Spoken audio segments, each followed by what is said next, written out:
Hello বন্ধুরা, আবারও চলে এলাম আমি শেফালিদির রান্নাঘরে। আজকের এই দেখুন বন্ধুরা, আজকে পোনা মাছ নিয়েছি, কাটা পোনা। এখানে 5 পিস কাটা পোনা আছে। ভালো করে মাছটাকে ধুয়ে নিয়েছি। বড় সাইজের একটা মাছ নিয়ে এসলাম, দুপুরবেলা হাফটা করেছি, আর 5 পিস মাছ ছিল। সেই 5 পিস মাছ আজকের একদম সম্পূর্ণ ভিন্ন স্টাইলের একটা রেসিপি বানাবো মাছ দিয়ে। আর সেই রেসিপিটা আজকে তোমাদের সঙ্গে শেয়ার করব। তো পুরো ভিডিওটা দেখো বন্ধুরা, আশা করছি ভীষণ ভালো লাগবে। মাছগুলো পরিষ্কার করে কেটে ধুয়ে নিয়েছি। এবার মাছগুলোতে মশলাটা মাখিয়ে নেব। এখানে দিয়ে দিচ্ছি অল্প করে লবণ, সামান্য অল্প একটু লবণ দিয়ে দিলাম। পরপর এখানে মশলাগুলো মাখিয়ে নিতে হবে। তার সঙ্গে দিয়ে দিচ্ছি হাফ চামচের হাফ হলুদ,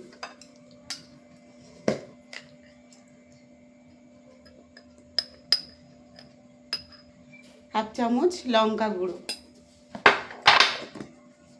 আর এখানে দেখুন বন্ধুরা, এখানে আছে জিরে, ধনে আর এলাচ, মরিচ একসঙ্গে ভেজে গুঁড়ো মশলা।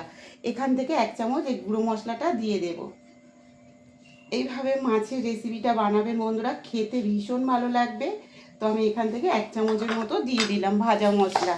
তার সঙ্গে দিয়ে দিচ্ছি এই যে আদা রসুনের পেস্ট, হাফ চামচের মতন দিয়ে দিলাম। তারপরে একটু কসুরি মেথি।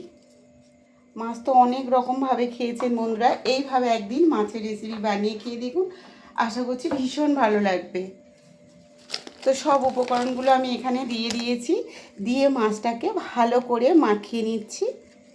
নুন, হলুদ, ভাজা মশলা এখানে দেওয়া আছে, আর লঙ্কা গুঁড়ো, লবণ, এই যে তার সঙ্গে কসুরি মেথি, আদা রসুন বাটা সব কিন্তু এর সঙ্গে দিয়েছি।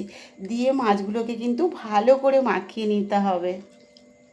সসপ্যানটা গরম হয়ে গেলে এখানে দিয়ে দেব সরষের তেল।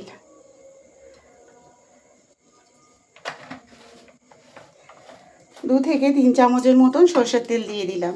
তেলটা দিয়ে সসপ্যানটা ভালো করে একটু নেড়ে নেব, যাতে পুরো সসপ্যানটায় তেলটা ছড়িয়ে যায়।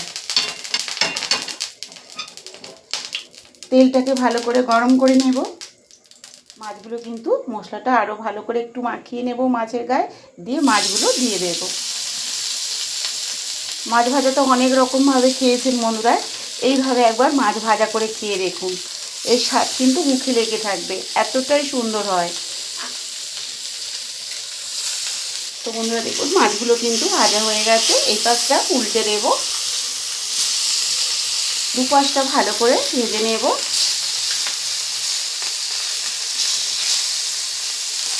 আর গরম ভাতে এরকম মশলা মাছ মাখা মাছ ভাজা হলে কোনো কথাই হবে না, এটা দিয়েই খাওয়া হয়ে যাবে। এটা এতটাই সুন্দর লাগে।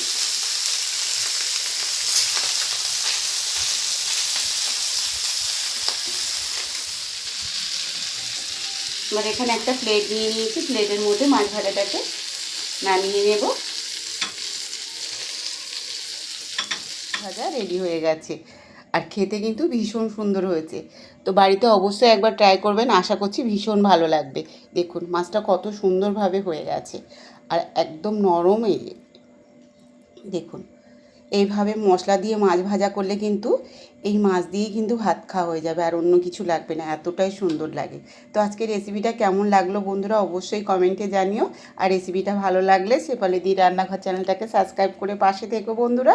আর ফেসবুক থেকে দেখলে একটা ফলো করে দিও, কমেন্টে অবশ্যই জানিও আজকে রেসিপিটা কেমন। ভালো থেকো, সুস্থ থেকো। কালকে আবার দেখা হচ্ছে নতুন এক রেসিপি নিয়ে। পাশে থেকো বন্ধুরা।